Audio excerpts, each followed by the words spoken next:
Je suis très heureux d'être devant vous ce soir, d'autant plus que c'est la première fois. Et c'est l'occasion pour moi de vous dire pourquoi j'ai choisi de m'investir dans cette campagne alors que rien n'est prédestiné au départ. Ce soir, c'est un moment important qui lance la dynamique pour nous conduire à la victoire en février prochain. Tout d'abord, qui suis-je? J'ai 41 ans. Je suis marié avec Nathalie et nous avons 2 enfants. Une fille de 11 ans et un garçon de 15 ans, scolarisé à Monaco. Mon père, Hugues, exerce la profession de chauffeur de taxi en principauté. Et ma mère, Michel Ferré-Guillaume, était psychologue scolaire. C'était d'ailleurs la première du genre à être nommée dans les écoles de Monaco en 1974. Comme beaucoup, j'ai effectué ma scolarité au lycée Albert Ier, y ai obtenu un bac scientifique série C. Je m'oriente ensuite vers des études à l'université de Nice, à l'UFR STAPS, dans le sport, et plus particulièrement dans le management. En 1997, j'obtiens un DESS, de management international du sport. Diplôme en poche, je m'engage dans la fonction publique et je suis recruté à la direction de l'éducation nationale, de la jeunesse et des sports. Puis, rapidement, je suis nommé au Stade Louis II en tant qu'administrateur en septembre 1998. En 2005, je quitte cette direction et prends le poste de chef du service des sports et des établissements sportifs à la mairie de Monaco, poste que j'occupe encore actuellement. Parallèlement, j'ai toujours baigné dans le sport, ski, tennis, voile. Mais surtout, j'ai joué longtemps au basket au sein de l'AS Monaco. J'ai passé de nombreuses années sur les parquets, dès les poussins jusqu'à l'équipe première, où j'ai évolué pendant une dizaine d'années dans l'équipe nationale. J'ai aussi eu la chance de participer 5 fois aux Jeux des petits États d'Europe afin de représenter la principauté. À la fin de ma carrière sur les terrains, j'ai décidé de m'investir dans le club, et différemment, pour rendre un peu ce qu'il m'avait donné. J'en deviens alors secrétaire général pendant 9 ans, puis, en 2009, je me lance un peu plus et j'en deviens le président en me fixant un double objectif: retrouver le haut niveau et lui rendre la place qu'il mérite en principauté. Aujourd'hui, 3 saisons se sont écoulées, avec une accession en National 3 féminine, une demi-finale et une finale de Coupe de France, et un titre de vice-champion de France chez les garçons en National 2. Le club, aujourd'hui, en 2012, retrouve le plus haut niveau fédéral, la National 1, l'antichambre des professionnels. Aujourd'hui, le club est sain, il se développe et aspire à grandir encore. Mais la politique dans tout cela, allez-vous me dire?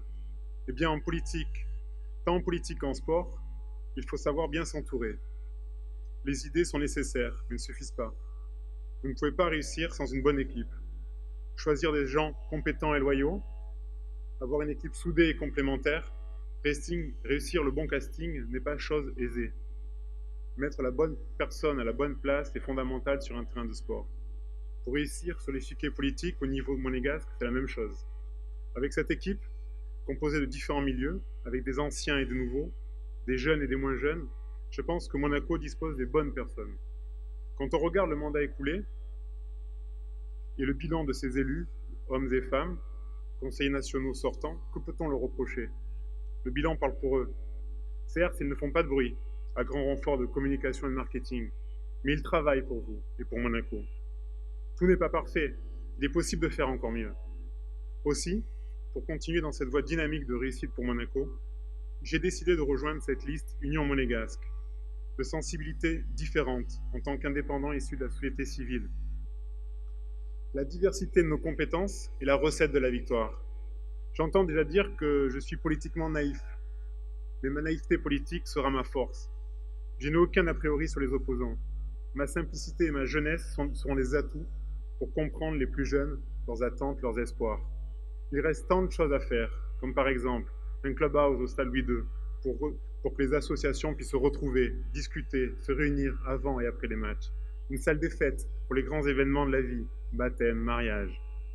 Développer et renforcer les filières sportives et culturelles au sein de l'éducation nationale. Il faut revoir le mode de fonctionnement de l'école et du lycée. Arrêtons de copier le modèle voisin, stricto sensu, modèle qui est en perpétuel changement au gré des alternances politiques. Pourquoi ne pas proposer un modèle novateur à Monaco? Regardons plus loin ce qui se fait de bien et adaptons-le. Par exemple, des cours uniquement jusqu'en début d'après-midi, ce qui permettrait aux enfants d'être pris en charge pour faire du sport ou des activités culturelles, musique, peinture, etc., jusqu'en début de soirée. Nous avons les fondations et les établissements pour cela. L'Académie de musique, l'école d'art plastique ou encore le Stade Louis II. Repensons les rythmes scolaires pour y arriver.